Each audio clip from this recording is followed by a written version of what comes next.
The web of lies from Manti Te'o's supposed girlfriend became increasingly intricate and implausible. I know you're involved in this phone relationship and you're trying to figure out, Manti, a way to get together with Lene in San Diego on your way home to Hawaii. But then you get a call from someone saying she'd been in a terrible accident. Who called and what was said? Her brother Noah called and just said, bro, just letting you know that Lene had just gotten into a bad car accident. She was hit by a drunk driver. So then you traveled to San Diego? Yes. And LA on your way to Hawaii? Yes. Why in the world wouldn't you go visit this girl in the hospital, this young woman who you claim is the love of your life? Mm-hmm. Why wouldn't you go see her? We actually planned to meet each other in San Diego throughout my layover in San Diego, and this was before the accident happened. And so I get the phone call that she was just in the accident, and that was on April 28th. Two weeks later, I get to go home.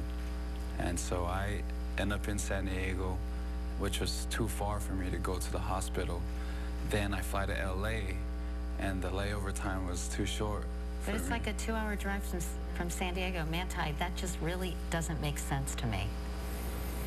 It doesn't make sense to me either at this point. So you regret not making an effort to go see this girl you say you're in love with at the hospital after she's in a very serious car accident? It was a conversation that I didn't want to have with my parents. To say, Mom and Dad, I missed my flight. I'm not going to come on my flight because I'm going to go see Lene in the hospital. Don't you think they would have understood? I didn't test that. I didn't. You were told she was in a coma. Mm-hmm. And I know her family would supposedly put her cell phone to her ear, mm-hmm. and you would talk to her. She would listen to your voice. Correct. She wouldn't speak, obviously. How would that work? They would put the phone supposedly right by her mask. And so all I could basically hear was her breathing. And every time I got on the phone, her breathing would quicken. And they kept saying that the nurses were wondering who was on the phone, because every time that person would be on the phone, that's the only time she would respond in that way. What other sounds would you hear in the background? Just a respirator, just hearing the machines. And yeah, it was very real, Katie. It was very, very real.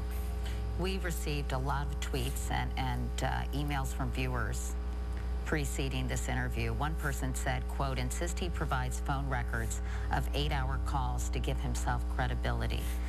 We actually looked at your phone bill, and we did in fact see dozens of calls. A few lasted for hours, several hours. I understand you would fall asleep holding the phone, mm-hmm. I mean, or with the phone next to you, mm-hmm. connected to this individual, and then when you woke up, you would talk to this person. I hope you have rollover minutes, by the way. Mobile to mobile. But I mean, why would you do that?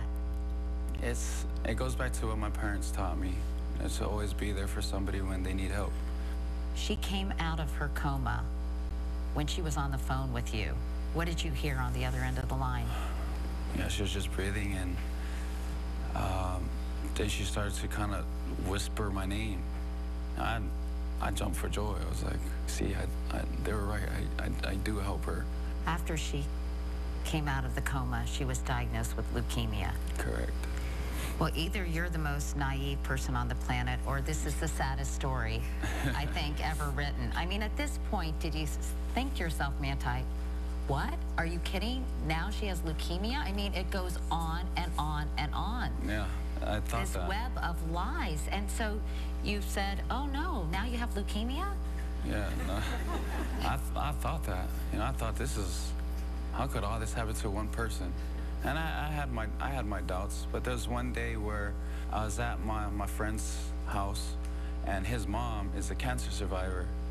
And so I told her, hey, Auntie, my girlfriend just found out she has leukemia, and his mom, being the mom that she is, she said, hey, let me talk to her.